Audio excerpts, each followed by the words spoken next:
Welcome, welcome, welcome, everyone, to another new teaching show. I'm joined by my intrepid co host, Dale Tobin, Laura Massey, and once again, we are joined by the Paranormal Rangers, Jonathan Stan and Michelle. Welcome to the show, guys. How you all doing today? Doing well. Wonderful. Really good. So we've had a variety of conversations, and a whole lot of people have really enjoyed our conversations on the paranormal topics. And today we're going to jump right into the long walk, and that's the Navajos' forced walk during their time where they were sent to the reservation. And we're going to talk about some of the paranormal experiences that happen when large volumes of people go through a violent death and what that energy means. And we're going to start our paranormal talks from there. We really encourage everybody to come on here and hit the like and subscribe button. We're always open to questions, so go down into the comment section or go on into the live chat section here and interact with us when it comes to these paranormal topics. So, Stan and Jonathan, what exactly is the long walk for those that aren't fully familiar with it? Well, I guess I'll tackle this one from a historical standpoint, and understand that there are two versions of this story. So I'll give you the official version first. That's taught in the schools, and that's that the Navajos were raiding and stealing livestock and everything else. And so the military was called in to basically round them up and encamp them for a time until this could be taken care of. And so that's what history, as it's taught today, teaches us. Uh, there is another version of this that has come to light more recently, and that's that 1864 and 1863, gold had just been discovered in Prescott, Arizona. And the gold created another gold rush, just like the Black Hills and California gold rush. So you had a lot of people getting very excited and moving to that location to get rich. What happens is that a military assayer going through the Navajo reservation looked at the limestone and sandstone formations and said, there's gold out there. And so the government had to come up with a reason to displace the Navajos from their land in order to search for gold. They did. They did the roundup. They got the U.S. military with Kit Carson to come in, and they basically used the same tactics that they used on Sherman's March to the Sea, which is just completely destroy the infrastructure. Don't give your enemy anywhere to live, anywhere to raise crops, burn everything. And that's what they did. And they rounded up the Navajos and force marched them. Um, well, they encamped them first between Fort Defiance and the New Mexico state line. Then after that, they force marched them in four different groups, from what we understand, on four different trails.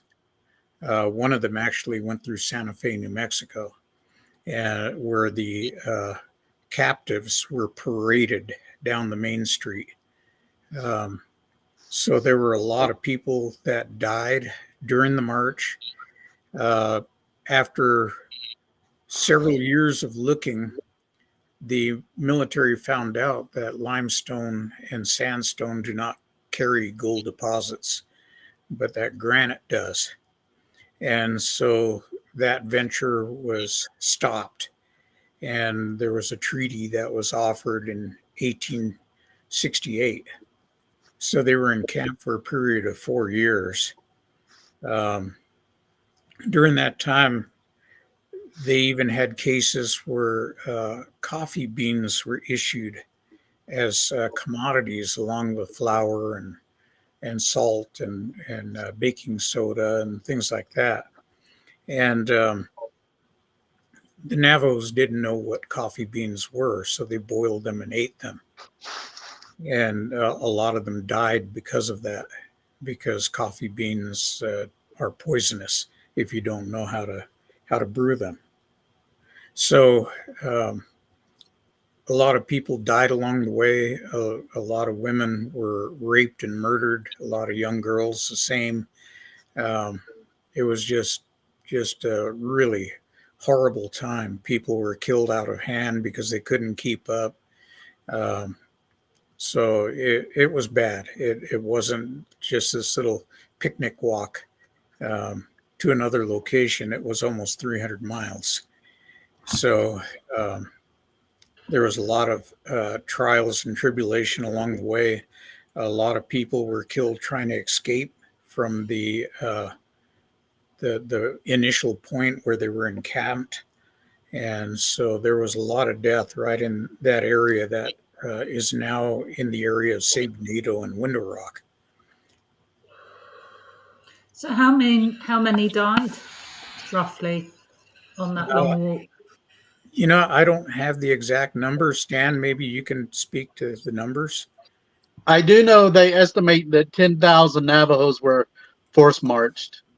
There were some that went into hiding in different areas on the reservation and on the outlying area of the reservation. As far as the figures that were deceased, I know it's several thousand. Wow. And a whole bunch of other stuff was going on in general Southwest history at that time. You had the expansion into Texas. You had Texas Rangers, the Comanche, all sorts of other tribes also in the different throes of dealing with that. The Long Walk was for the Navajo. The Trail of Tears is for the others. Example, refugee trains have been done throughout war's history. Let's look at the paranormal effects of the loss of so much life. And what have you guys in your investigation run across when dealing with, the long walk or any of the aspects of the large losses of life?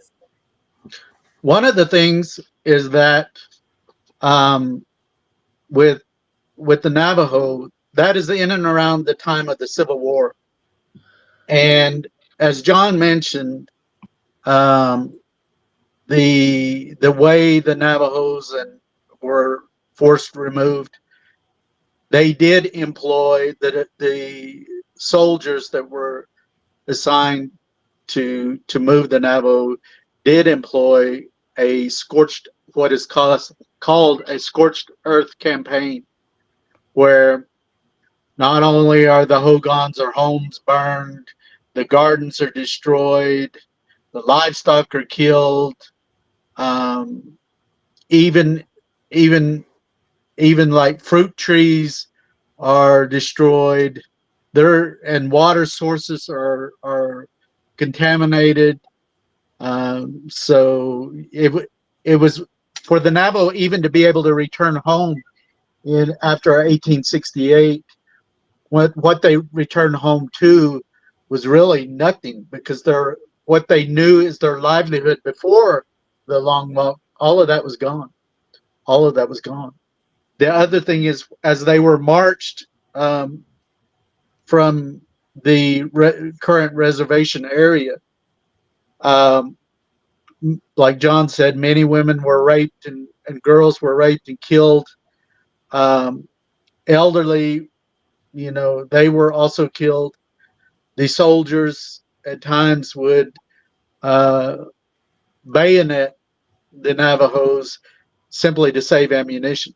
So um, I know that areas like what you have today, let's say at Gettysburg, you look at the amount of loss of life in Gettysburg, which is a huge figure. Uh, that loss of life within that small land area um, lends and ends up where you have a lot of spirit activity even to this very day. And that's no different from the area of Winter Rock, where you had Navajos that were encamped in and before they were taken out to Fort Wingate and then further marched to the east.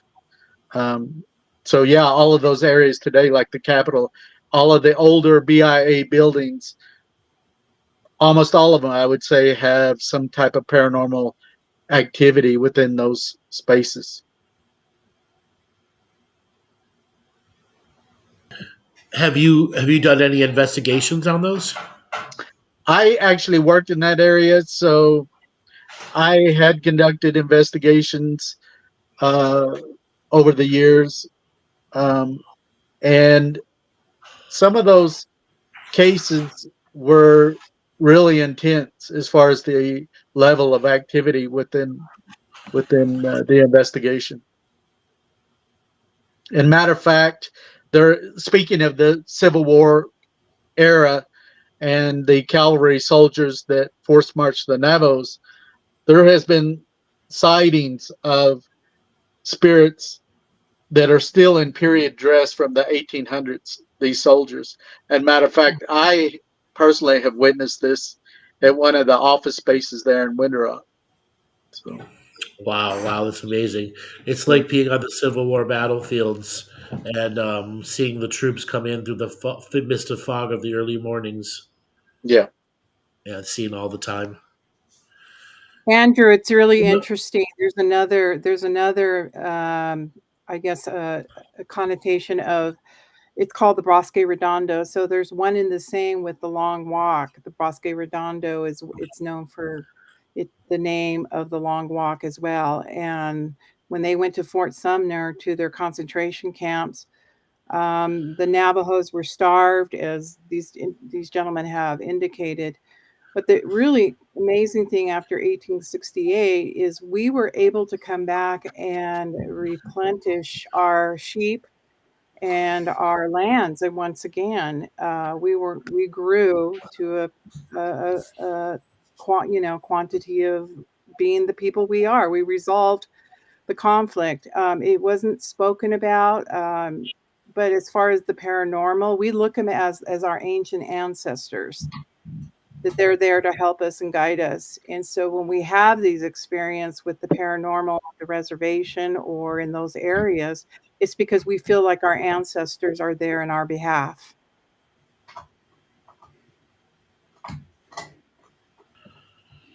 And a great deal of collective trauma as well is residual from all that.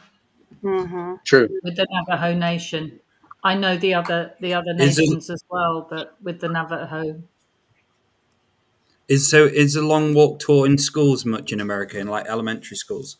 Is it something taught to the children around, or no? Is it? Yeah, that's what I thought. Yeah. And have they ever reported accurately the deaths as well? I wonder. I know on the Navajo reservation, their children, there is reference to the Long Walk and Bosque Redondo, but it doesn't go into the in depth of the truth of what occurred. I mean, John can elaborate more on relatives he's had that were on that long walk, and but it was very traumatic, and yeah, a lot of people that did come home, they came home without some of their family members that were lost on that long walk. So it was a very traumatizing time. I liken it to, the Holocaust with the Jewish people persecuted by the Nazis in Germany. To me, these people's like these two groups, or like what John had mentioned, the Navajos were treated in this way simply because of the pursuit of gold. And so yeah, it's a very traumatic time. So you said this long walk was 600 miles. How long did it go on for? Like, how long did this go on for, this long walk altogether, in a period of time? It went from 1864, and they were encamped until the treaty was signed in 1868. Wow. But I So, guess even with the signing of the treaty, it didn't stop the persecution in some ways, did it? no, that you have to understand that in those days there was a systematic genocide taking place with Indian tribes in the United States. Today, we have, you know, what, 574 recognized Indian tribes in the United States. There were probably more than 3,000 tribes before, um, and they were all decimated. Um, we look at Anglo history, and one of the things that we see is that they celebrate Thanksgiving. Thanksgiving actually came about as the result of the massacre of an Indian village and on the East Coast. And when the Indians were killed there, the settlers celebrated and had Thanksgiving because they killed Indians. We look at our leaders like Abraham Lincoln. Oh, he was so great, He hung 48 Native Americans in one mass hanging one day, and had the ability to stop that and did not, um, and ordered it actually. So we have things like that going on in the background. You have guys like a Methodist minister named Colonel John Shivington, who commanded the 2nd Colorado Volunteers. And as they're riding into Sand Creek, he tells his troops, "Nits make lice, kill them all." Mm-hmm. And the village was mainly composed of old men, women, and children. And they went in and they basically butchered 200 people. So, this is the background of that time. You have in the Pacific Northwest, you actually had bounties on Indian scalps. Didn't matter if they're a man, woman, child, you were paid the same for whatever scalps you brought in. And it was basically a license to go out and hunt Native Americans and kill them. So this is happening all across the United States. And Indians are being rounded up. They're being put on reservations, which the U.S. government deemed property that was no good for anything. And so they're put there, and yet they, I like to say that we survived all that. And, we came out, and now we have, believe it or not, Indian nations today are sovereign. When you go onto an Indian reservation, it's like you're going into a whole nother country within the United States. And so it's a really interesting phenomenon that takes place now. So butchery and scumbaggery, like a person in the chat room said, was common in the 1500s to the 1900s. You can go back to the Roman era where they force marched millions of barbarians or a variety of things. We see this repeated throughout history. But the unique aspect of what was done to the Native Americans, it was done during the industrialization process, where the Mm-hmm. gun began to wear in the West, and the bow and arrow was no longer faster than what the gun could do. The muskets of the old time and the rapid industrialization, faster than a people could be produced, and the influx of cultures from around the world, from Ireland, Germany, etc., being told there was free land for them. And many of them were religiously persecuted. They landed in Baton Rouge, Louisiana, or in Texas, in Galveston, and they came with oxes, animals that could never survive, the territories that they were going to. And then you have the classic 1860s, the end of the Civil War, and then the Americans attempt to get back into the to dealing with the native issues and all the all the things that were going on there. But the butchery got worse, didn't it? Okay, Well, In butchery the got Andrew, worse. if Yes. you allow me to share this, it's an interesting thing. I had a friend from the University of California give me a map. Now, you can't see this, but this used to be our nations across the United North America up into Canada. And You got to turn off your background for us to see it. okay, sorry about that. Can you see that now? You still have to turn off your background. Okay, let me put that in there. But anyways, talking about that, we had over 5,000 tribes in the United States Okay. at one time. And so we talked about annihilation, extinction of Native Americans across the board, for many, many, many centuries. And I just returned from the Dominica of Republic and talked with some individuals about their country. The obliteration of the Taino tribe completely wiped out. So that's what's been occurring throughout our history.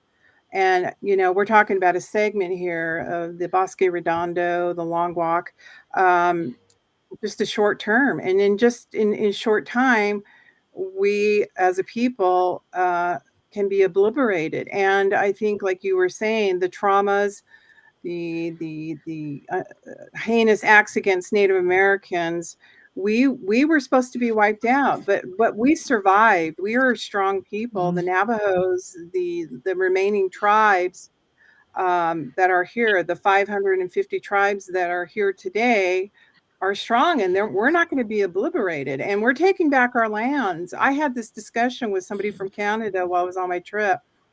And they're going through a reformation right now in their government, where they're now having to give back the lands back to the Native Americans and apologize for the heinous acts that have been going on in their country.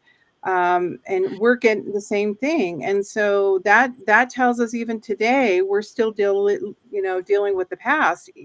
And so I think our ancestors are there with us in a paranormal sense and a spiritual sense to help us along. Because today we're all living together and we're intermixed, and we need to bring about teaching the traditions of our nations.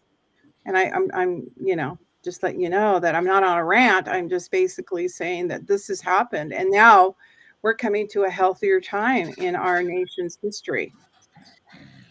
And by you doing that, you're providing great healing for your ancestors. Is that how you feel?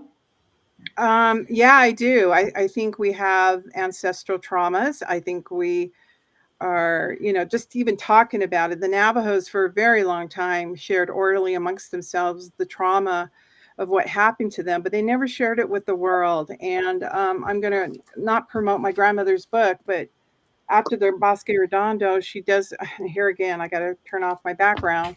It's called Kaba, the recollection of a Navajo childhood. She took that history from the time the Long Walk occurred as to what Native American life on the Navajo reservation was, where it was going into the future. And I'm really glad I have that collection in my library so that I can share that with my kids and so on and so forth. And she wanted to share that with the world. This is my grandmother. So it was very, very, very interesting to find out how the Navajo endured going onwards and keeping their traditions and their heritage and mostly their language. Because today we are losing our language because it's not being taught. Yeah, on my side, you talk about generational trauma. Um, my great grandmother was Navajo on the Navajo side, uh, and she, as a child, was taken to Bosque Redondo and survived that march. She escaped. They said that she was probably 8 or 9 years old, and she escaped from the camp there. Now, the alarms went off. The military was searching for her. The settlers were told that there was a reward for anybody that would capture an escapee. There were Mexican slavers that were looking for any loose people that they could enslave and take back to Mexico. There were Ute Indians that were providing scouts for the military that were actively searching the area. So, talk about having a target on your back. She made it all the way home and back to where she came from. Now, the interesting thing about this is that my mother is not Navajo. She's what they used to call Kiowa Apache, which is Apache tribe of Oklahoma now, and Cheyenne. And when she met my father, who's part Navajo, they went up to the cabin up in New Mexico, and the family met her, and they immediately put her down and said, "Well, she's not Navajo. What are you doing with a non-Navajo woman?" And they're really giving her a hard time. And the grandmother or the great grandmother told them, "You leave her alone. Her people are good people. They helped me when I escaped." And we think that they the languages for the Apache tribe of Oklahoma is Athabascan based, which is what the Navajos speak. And so Navajos, Apaches, they all kind of speak a similar language. And so we think that a hunting party probably picked her up along the way and kept them with them, you know. And so after she told the family that, in those days, you did not talk back to your elders. You know, they would literally take a stick to you and and show you who's boss. So in those days, her word was gold. And after that, the family accepted her, and that's how my dad and my mom got together. Now, an aside story to that, my father was involved as a child actor with Hollywood productions. And if you look at a Jimmy Stewart Deborah pageant movie called Broken Arrow back in 19 early 50s, you'll see a young Indian boy that supposedly got shot in the back, stumbling through the brush and falls down, and Jimmy Stewart nurses him back to health, and that's how the movie starts. Well, that little boy was my dad. And so Wow. we used to accuse him all the time of overacting. But every time he'd have a bit part in a movie, he'd go home to New Mexico and tell everybody, "Hey, you got to go see the movie," And I think it was Cheyenne Autumn. He took them to see in Gallup and at the movie theater there. And they said that partway through that movie theater, they showed a scene of Navajos walking. Well, it's supposed to be Cheyennes, right? But of course, the Cheyennes are all speaking in Navajo because that's the actors that they picked up, and they were singing as they were walking along in these long columns. And my great grandmother got up and left the theater. and never said a word to anybody, just got up and walked out. When she was questioned later on, she said that those songs that they were singing in that movie were the same songs they sung on the long walk. And she just couldn't take that and had to get up and leave. So there is that trauma that still exists deep down with every Navajo. I'm also a direct descendant of Chief White Antelope from the Sand Creek Massacre. And so, yeah, there's trauma all over the place. Depending on which way you turn, every tribe has it. Mm-hmm. So Jonathan, Oh, go ahead.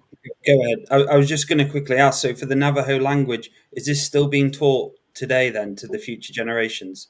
For them to, what's it like around your area being taught?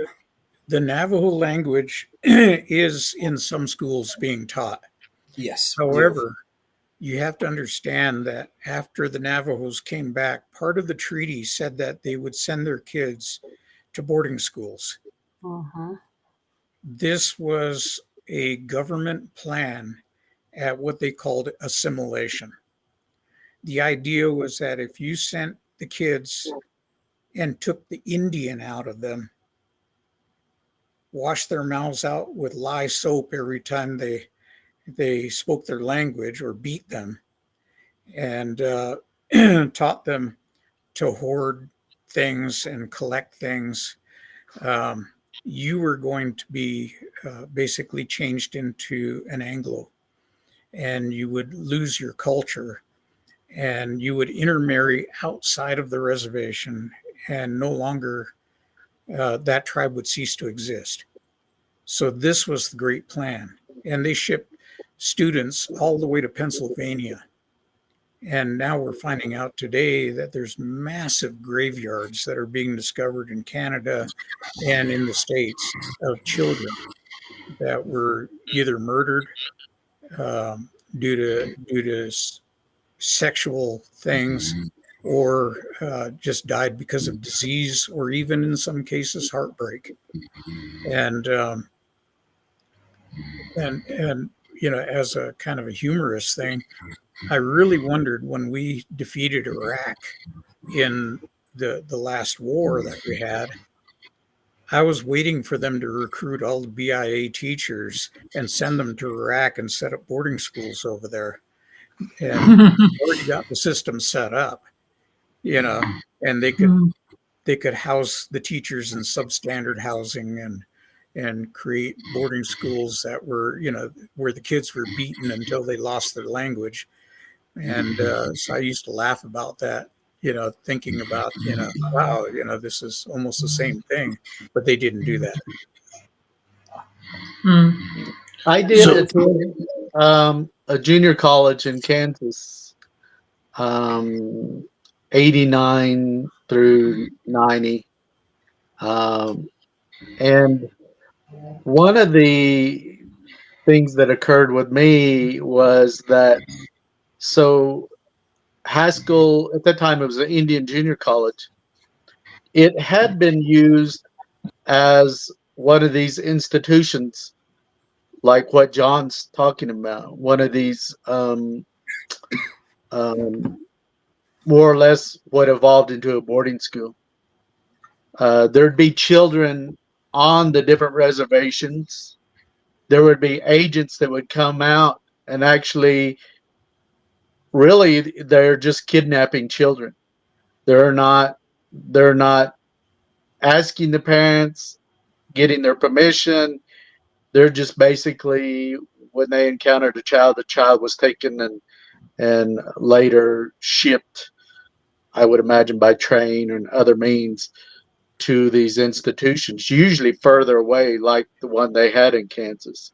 So my experience was that I was living in one of the dorms at the time, and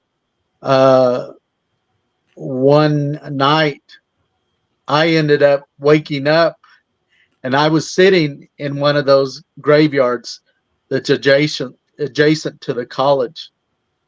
And so I didn't know how I got there. All I know, I was sitting in that graveyard, and there was an overwhelming sense of sadness that I experienced. I went down through that row of all of the headstones of the little children, and some of them you could still read their names, and I would, each one of them. And I went down through there, and I would say a prayer to each of those children. But that experience was really, really kind of life changing, because it really impacted me on an emotional level. So, Do you think, guys, that and Michelle, obviously, that because so many of your ancestors died in such sadness, such grief, do they have a problem passing on? Do you think some hang around, so because of the way that they died, because of the brutality, and the traumas related to their death? Well, I Laura, think not only oh, go ahead, Stan. I think not only with the reservations, but that can happen anywhere where you have, let's say, vehicle accidents or homicides, or anytime there is trauma involved in that person's death. A lot of times that spirit activity is the result of that. So yeah, I think that when natives have died in a very traumatic and very you know a situation where, just like what John said, a lot of these children died because of sadness. They were kidnapped ultimately and held captive and forced to meet the demands of that institution. And the other thing at that time was there was a lot of different pandemics, like what we're experiencing today with COVID. And when a child would get sick with pneumonia and that kind of thing, they would simply lose the will to live, and out of sadness, and they would succumb to it. So yeah. And do you think, as paranormal rangers, that almost collective grief, like you were talking about your experience in the graveyard, that you pick up on particularly because these are your ancestors? I think we do. I think we do. Laura, Part of if the you allow greater me purpose. to share this experience, I shared this with Stan. I recently went up to Idaho, and we were on the interstate, and my GPS, and it was heavy rains, snowstorm, that we were going through, and I had fallen asleep in the passenger side, and when I awoke, we were in a very remote area, and I asked the driver, I said, "Where are we at? I don't know. Your GPS took us here." And where we found ourselves was on the truck highway. I told Stan about this story, on Highway 12, and it was complete whiteout. And what was really interesting, we were right next to the Columbia River. And for a few moments there, I felt like I was taken back in history, because that was the Lewis and Clark Trail. And Sacagawea was with them. And for a moment, I thought, that's interesting that I would be having this mind thought about Sacagawea. And I felt, and then the clouds lifted up and the fog lifted up. I could see Washington. The river is quite large and very deep. And for a moment there, I felt like I was taken back in history to remember her. So while I was in the car and we were trying to ferret our way through the snowstorm, trying to get back on the interstate, I just had this recollection: is our ancestors, not just our tribal ancestors, but ancestors from all tribes and nations, famous ones, whatever, they want us to remember it. So for me, I thought it was a recollection of, you need to remember our people. yourself. Right. And so when I shared this with Stan, similar to his graveyard, waking up, not knowing where you're at, and then coming to find out you're having connection to that type of historical spirit and remembering. And I think it's not the trauma of her situation. Hers became a very famous journey, but so is the long walk is a famous journey. All of our ancestors were a part of that long walk. And I belong to other tribes that had their own tragedies as well that I've not talked about. But today, I think we have the ability to heal that trauma. And I've done some of that through native means and traditions and such, clear out that spirit. And we have those traditions. The irony of what you said, it was during a snowstorm, and as it was beginning to clear, the thinning of the veil, you were able to tap into the wisdom that's within your DNA that opened up your mystical moment of introspection.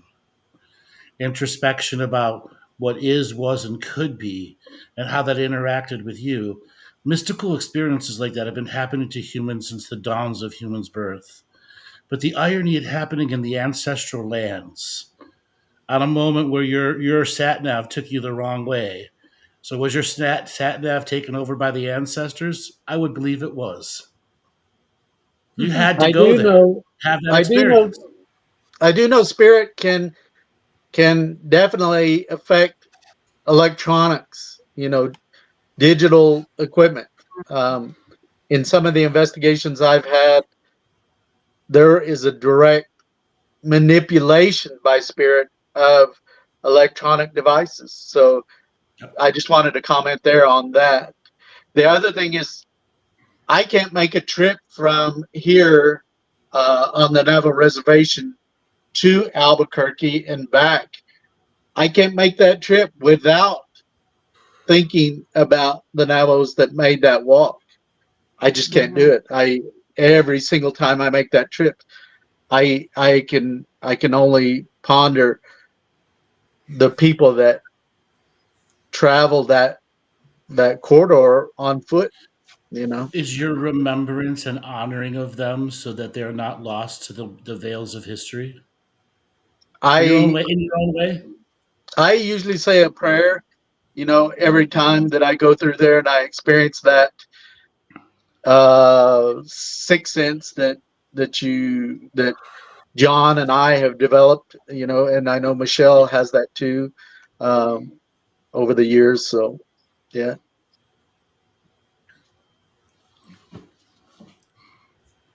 Stan, have you had experiences like that too? You mean John? I'm sorry. Yeah. Well, one of the things that I was going to bring up is that we have to look at history, because if there's mistakes that are made and you don't look back at them, you will make the same mistakes again over and over and over. And I liken it to somebody who's plowing a field with a plow. You have to look back in order to keep a straight line in front. Otherwise, your whole row will be crooked. And so we should look back at history. We should accept the lessons that were gained through trauma and hard lives, and strive to be better, strive to do better. And that's what we do with that, is we take those lessons and we try to be better. Yeah, why I I do- mean, it must be. Sorry, Stan. It must be very important for your ancestors that you do remember. Well, we're taught to learn from our mistakes, especially, our elders and their guidance. They want to try to give us the knowledge and tools that the mistakes they've made, we learn from that, and we try to avoid that kind of thing. You look at the political discord in this country at this time, and we've already been here before, and we should be trying to avoid those same mistakes today. I mean, we've got to, we're given the ability to think, and understand, and at times we need to compromise. We can't always have it our way, our way, our way all the time.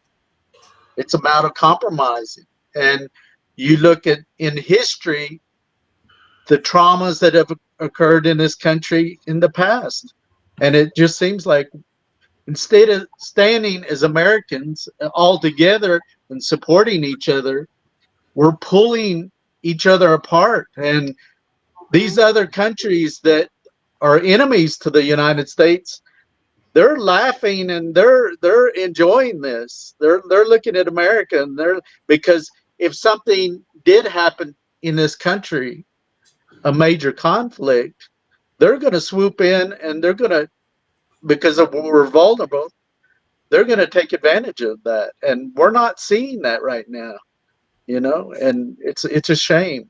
We're all Americans. This country was founded as, from with the Constitution and stuff, that we were a melting pot of peoples. That was one of the major premises. So we need to be supporting each other instead of fighting and all of that stuff. Something is to be said about the melting pot.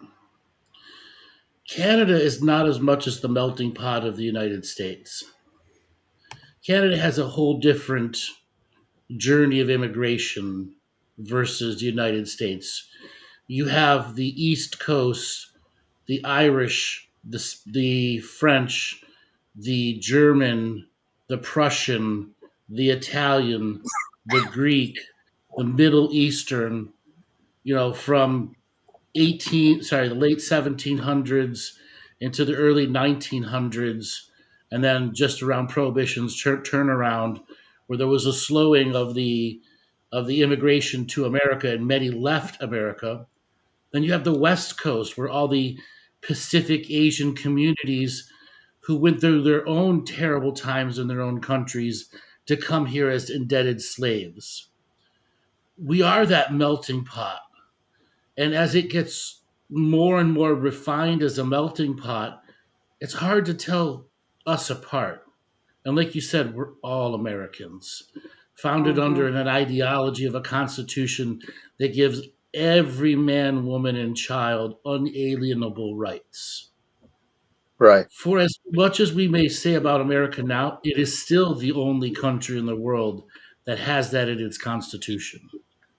right, Think about that. There's still only one country in the whole world that gives you the unalienable rights. It's free speech, bear arms, etc., etc., etc. All of those things. There are no other countries that do that. And there's a right, reason why. right, There's a big reason why. The Well, power is still in the people.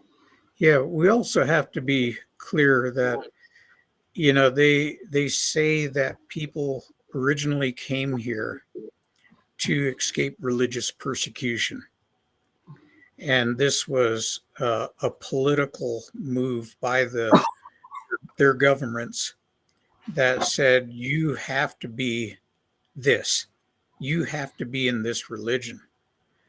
And in some cases, like in Spain, you had the Spanish Inquisition where they said, you have to be in this religion or we will kill you. right, But before we kill you, we'll torture you until you confess.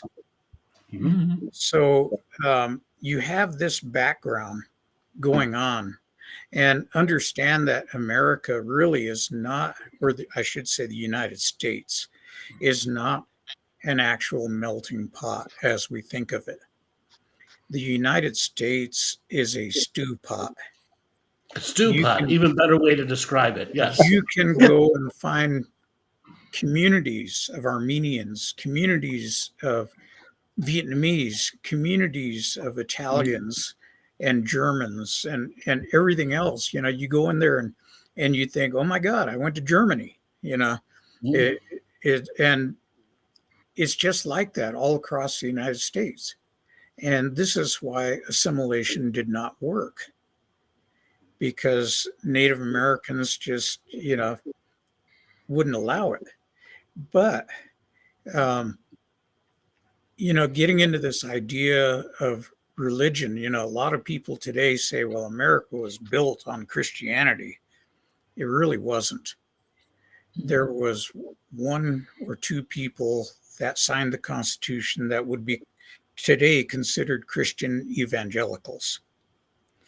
They were deists. Ben Franklin was a deist. There were others that were Lutheran, that were Episcopalian. And, I had this conversation recently where we were talking about this idea that if you don't belong to a particular religion, within that religion, you could be called a heretic and killed. And then you get into these branches of, different councils of this and different, leaderships of that. And, where these groups just splinter off into so many different splinters, and each one is competing with the other one. So, it just goes on and on and on. So the United States, when the Constitution came out, was not based in any way on religion. In fact, they debated that quite a bit. Yep. And they turned it down. They said, we will not include religion.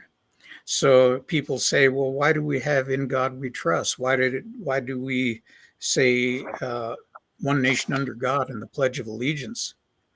One Nation Under God was actually incorporated into the Pledge of Allegiance in 1950s by Dwight Eisenhower when the communist menace came up. And so they decided to amend that and include it. It's not. So I see a lot of politics today where they're saying, oh, we need to get back to a Christian fundamentalist. No, the United States allowed for freedom of religion to the point that you can be in the Church of Satan and not be persecuted for it, or you can be agnostic or a sectic. So anyway, I'll get off my soapbox, but that's... Hey, John, can I ask you to talk about the different churches and how that was set up at the time of assimilation when the tribes, when the Navajos came back from the Long Walk, and how that was done? Yeah, believe it or not, there early on in the early 1800s, there was councils. Even before that, there were councils that were set up, and the United States was divided up into spheres of influence by religious leaders. So the Pueblo tribes were given to the Catholics. Some of the Navajos were a combination of Mormons and Christian Reformed. And on and on, Episcopalians, Methodists, everybody had their little section carved out for them where they would have religious supremacy within those areas. And they were allowed to send people in, whereas others were discouraged. So, with the Catholicism, when the Spanish first came to the Pueblos, they wiped out everybody that was against them and said, you either become a Catholic or you die. And so you had the Pueblo Revolt, where for almost 100 years, nobody came back because they killed a bunch of people. But yeah, and a lot of them would say, yeah, I'll be Catholic just to placate you and get baptized. And but they practiced their native religion in secret. And so this created distrust. And so Indians have ever since then been distrusted. In fact, in Christianity today, Native Americans are told that if you want to be a Christian, if you want to be born again, you have to step away from your culture and abandon it in order to be a Christian. So Yet, you got to join the cult. You got to join the cult. yeah, and I've had a lot of arguments with church members, because I'd go dance in powwows, and they'd tell me, "Oh, that's sinful. You shouldn't go there. That's the devil's playground." And I'd tell them, it's gathering of people like yourselves to celebrate together. And Ron, talk about the ghost dances that were obliterated out of the culture because they saw that as a threat. Exactly. yeah, the ghost dance came out with the idea that it would return everything back to what it used to be. The Cheyennes actually sent people toward the West Coast to Nevada to find out who had invented the ghost dance and what it meant and if it was any good, and come back and report. And they basically said, no, this isn't going to change anything. But the government looked at it as, oh, they're doing a war dance. They're going to go on the war path again. And so they decided, let's put it down. And that's how Wounded Knee came about. That everybody was killed there because they were doing a ghost dance. So there's a whole backstory concerning all these things that gets much more detailed into the backgrounds of the powwow, how those came about, how but the government was afraid of Indians, of Native Americans. They were so afraid that today in the military, when you go into enemy lines, it's referred to as going into Indian country. When Osama bin Laden was killed, they used the code word Geronimo because Geronimo was so feared as a fighter. He was so feared that our paratroopers in World War II yelled Geronimo as they jumped out of the airplanes. So, you have this disrespect that still goes on today. And, every native that goes into the military, they're immediately, oh, you must be a warrior. We do grow up in a warrior society, but not just like any society, not all people are warriors. John, speaking of Geronimo, I was told of a story that his tribe had very mystical gifts. And one of the things he was bestowed upon was a blanket. And he was able to take and protect his people for a short time with this blanket. And where this blanket took him were to other dimensions. And so this blanket is the story of the blanket he had was stolen from him in modern days. It was a collection. It was handed down secretly. And then eventually we heard about that he was killed in battle. But this blanket and this tool he possessed, somebody had it, they were showing it, and because somebody wanted it so bad, they stole it. So to the day, it is lost relic. So I think when you talk about the fear of the Native Americans, I think there are mystical gifts that occur and are still with us today that are misunderstood. And they are not evil. They were things to help others and to interact with the paranormal world, as we would say, or the mystical world of our own tribes. I think we still have that today.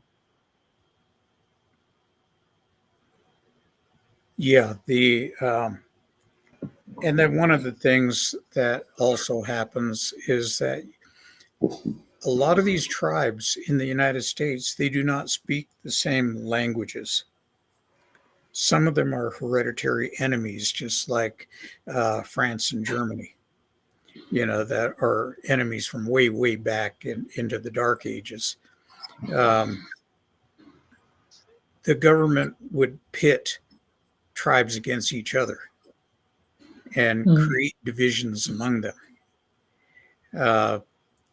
Tribes were pretty much left on their own when they were separated.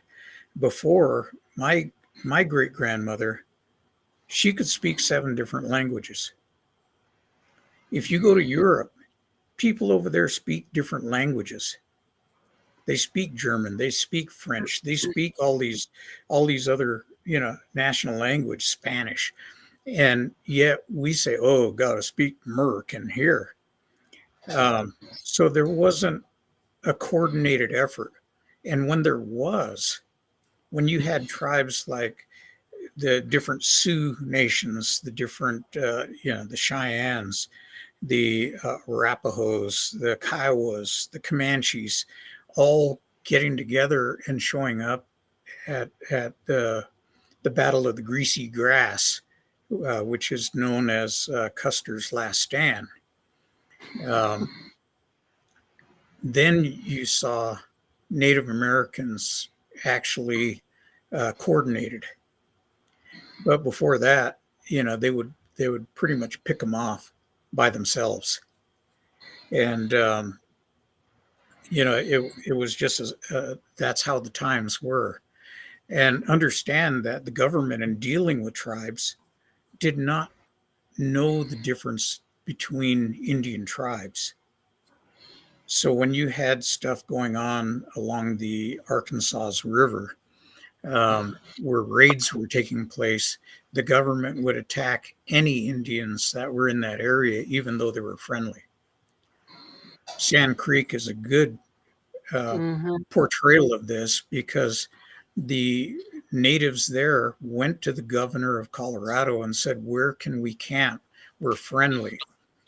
Chief White Antelope and Black Kettle had both met the President of the United States and received peace medals and received a garrison flag that they said was big enough to cover a wagon. And they were told, go camp at Sand Creek, raise an American flag above your village with a white flag underneath it, so we'll know you're friendly. And Shivington still attacked it and killed everybody. And White Antelope died under an American flag.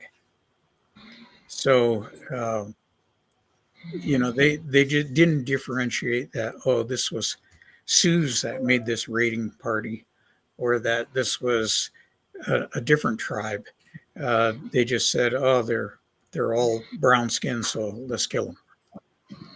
Well, they had no honor, did they? Which is something that the Navajo and the other nations could teach them about honor. Well, they were ignorant, and Yeah.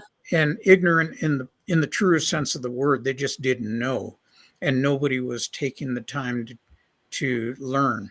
You had Indian agents that knew the difference and would tell the military, these are not the people, these are not the droids you're looking for. But, they just ignored the advice. Because ultimately they didn't care. They didn't care. And here's the thing that's really interesting. As I pointed out earlier, we had 5,000 tribes across the United States, North America, South America, and up into Canada. And the thing you've got to remember too is now archaeologically they're finding bones all over the United States that have been buried. When you focus off and isolate tribes from their very purpose, and their very purpose was agriculture and sustainability of, green. And then you're over there and you're having to focus on disease, and we're losing our ways, our language. That's the liberation of nations. And what was really interesting of the Europeans coming over and knowing, and religious orders coming over and knowing that they're taking our fertile lands away. They're giving us the worst lands. But there was a question here is, why couldn't the natives fight back? Because we were so focused on taking care of ourselves to keep survival rates going, to intermarry within the bloodline. Our focus was not on fighting back. We were losing, and they knew how to treat smallpox and blankets. They were giving us things that were killing us. So today we are fighting back through the courts. And we are getting back our ancestral lands, and we're having to take responsibility as modern day Native Americans to fight back. And I'm sorry, we're not fighting with weapons, we're fighting with court system, and we're winning. And people don't report that we are getting back our ancestral lines. I mean, Muskogee got half of Oklahoma back this last year, and that was a win. But but that nation will abide by the federal government and the state government constitutions. So yeah, things are changing for the natives, but we're still having the backlash of taking responsibility. And I think when Stan and I and Jonathan have these spiritual moments where we're being taken back into to remembering our ancestry and where we came from and where we are today, this is one of those. Today, what we're doing here is Paranormal Rangers explaining to the audience that we're trying to share the story of our history, of ourselves, the ancestral lines, that DNA lines that we come from very powerful ancestries. I mean, the stories I've heard from Stan and John's, ancestral lines. My ancestral line is very powerful with what my mother, my grandmother, my grandfather, the things, how they incorporated into the non-native world and were able to accomplish, I mean, in everything, entertainment, authorship. And, Stan's one of those, writing his experiences of being a paranormal ranger. We have adapted, and we are now out there teaching, and I don't know the language. I have tried. I didn't grow up with the language. I didn't grow up with all the traditions, but with sharing, it is a reminder that, my ancestors are still helping along because we're interacting with each other. So we talk about, the stew pot, we're hearing about all the wars going on, outside the United States. And, the COVID was a perfect example of this during the pandemic, trying to isolate all of us. And there was Antifa. I mean, I don't want to get into political things, but, we were seeing this across the board, and the prejudice level that rose because we were so isolated from one another, and we were not coming up with solutions. We were fighting against each other, even on a political side. So, I could go on and on about this, but I'm not going to rant and rave. It's just today we have to learn how to incorporate being sane and working with one another and share knowledge and share history, because, the UK has a rich, history too. The Greeks have a history too, speaking of which, Andrew is that bloodline. So there's much we can learn from each other. And I think today's show is wonderful to talk about the history of the melting pot, stew pot, whatever you want to call it, in our nations and what's going on in our politics in the world today. Cincinnati chili. Mhm. I'm in. Chili pot. Sorry, Brent. Yeah. And Good. I was just going to say, I think what's so important about this is we're not just talking about awakening. No. That's one thing. We're talking about the remembering that goes with this awakening, the remembering and the honoring of what your ancestors have gone through.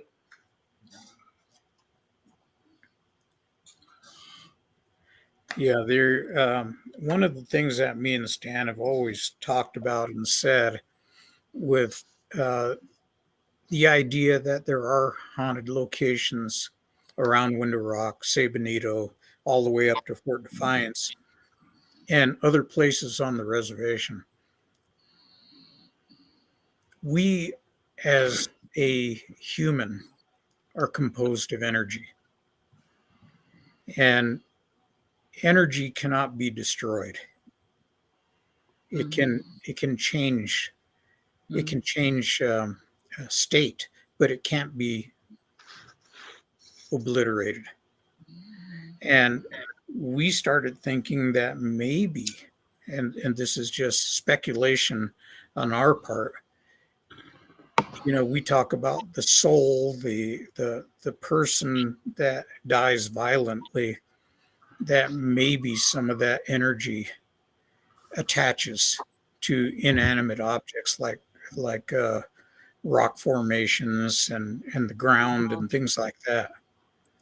And when you get that 3 o'clock in the morning spooky hour, which is where the sun is on the opposite side of the earth, you almost have a vacuum on that part of the earth, and these energies can manifest and leak out and do all kinds of interesting things, or even appear to us. And so we, like I said, we speculate that this could be one of the reasons that there's so much of this activity that takes place. And we've seen it. Stan one time was in the hallway, and he showed me his glasses. He had these glasses that were photochromatic, and when you wear them for a long enough time, they become dark permanently in the past. And so his glasses always looked like he had brown sunglasses on. And one day he hears noise out in the hallway, and as he's out there, he nothing's there, but he used to hear a child bouncing a rubber ball and playing in the hallway, and he'd jump out there and look real quick, and nothing was there. He leaned over to pick something up off the rug or the floor in the middle, and as he leaned forward, his head went into an intensely cold place. Just like the atmosphere just right there was intensely cold. As he stood up, I don't know if you know what crazing is. You'll see it on old guitars where the lacquer finish starts checking and cracking. Yep. And it creates a really beautiful pattern on old instruments. Well, his glasses cracked on the lenses. Wow. And they were crazed. Wow. And he took it in to the eyeglass place, and they looked at it and they said, "We've never seen this before. It looks like you were somewhere that was really warm, and you put these things in sub-zero temperatures to get that effect." Somewhere in his collection, he still has those glasses, because we said we need to save them for our show and tell stuff.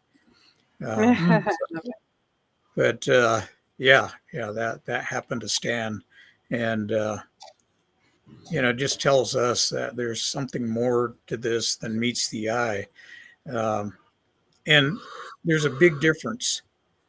There are people out there considered experts, considered probably PhD people, that have had no personal experiences. Everything they know about has been read in a book. And yet a lot of what we experienced firsthand ourselves. And that's what we talk about. Michelle's included in that group. She's probably had more experiences than me and Stan put together. But, it just happened to us. We do not have, in our job, we didn't go out and seek this stuff out ourselves. We had enough to deal with on our own. And what we dealt with on our own, me and Stan were talking about this the other day. Some of it is so dangerous that it can kill you. And, we quite literally kill you. Literally, physically kill you. Hands down. I mean, you're dead, or what they call DRT, You're dead right there. And we've actually had TV film crews come out and say, well, can we do this? Can we do that? And we tell them, no, we're not going to do that. Or the caveat is, if you start looking for this stuff, we're calling it quits on the spot. And that's happened. Because we don't want to see anybody die because, you know, they stumbled into something and have no cultural background to know what it is. With that said, we've got some big announcements. Your guys' website is finished. Paranormal's Rangers website. Joel, go ahead and put up the QR code link so everybody can go there. You guys have a special membership being offered also. So every month you're going to be giving a private show for those that are members, and you'll be launching your podcast next week also. We all look forward to that. John, Stan or John or Michelle, you guys wish to talk about the launch of your website at all? Well, I'm really for grateful. me, go ahead. Go ahead, Stan Michelle. and I have a lot to say today. First of all, I'm so grateful for the individual who worked with us to launch this website. It took some finagling, but we are so proud of their efforts and their tenacity to work with all three of us on this website. It is a dream come true. We want to go out there and speak in behalf of our nations and about our paranormal experiences, our spiritual experiences of our lives, and to share with others, not to fear, but to understand the world around us from our Native American perspective. Go ahead, Stan. Well, for me, this has been a long time coming. I mean, ever since, we met Andrew, and there's been so many different people that have contributed to make this website happen. So thank you to all of those people that played a role to make it happen. And thank you again to John and to Michelle in what you've contributed to this website. So,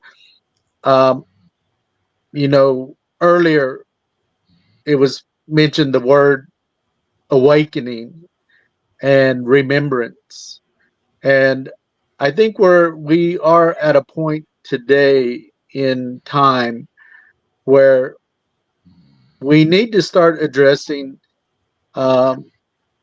things that are occurring in our world and how those things need to be addressed. We mentioned the political climate in this country, and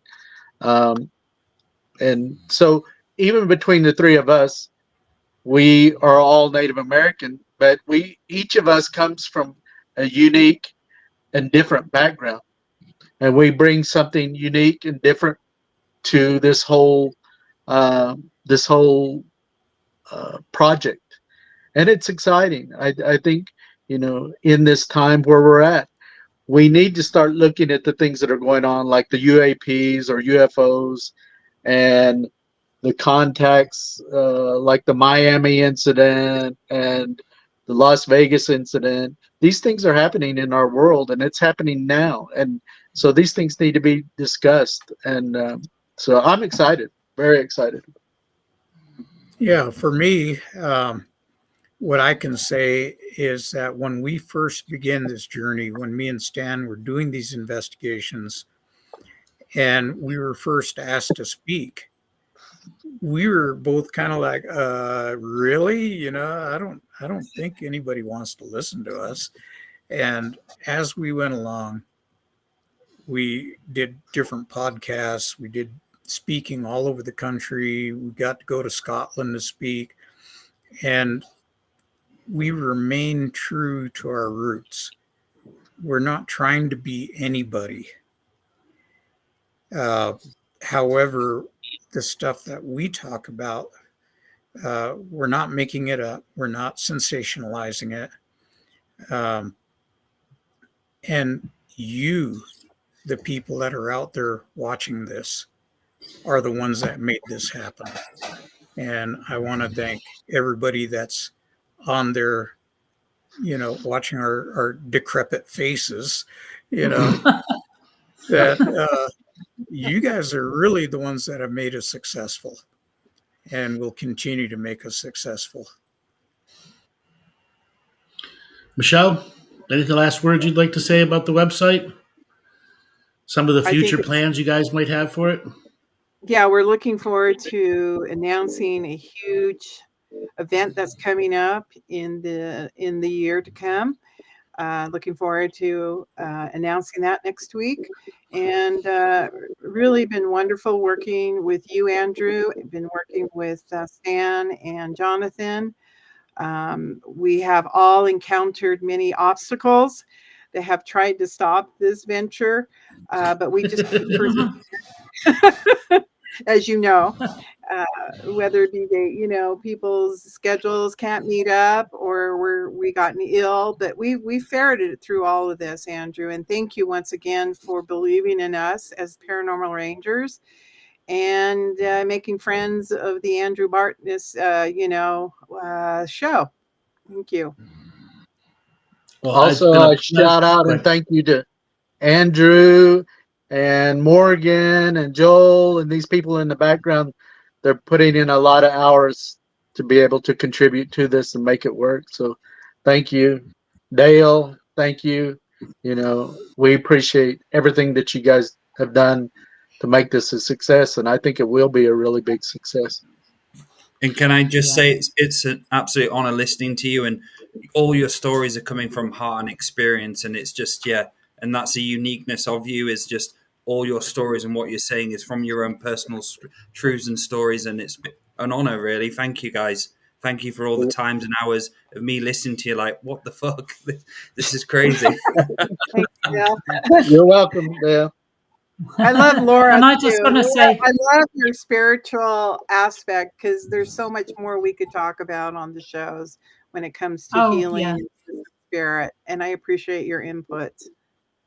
Thank Definitely. you. Well, like Dale, there's so much honor held for you in my heart and for your ancestors.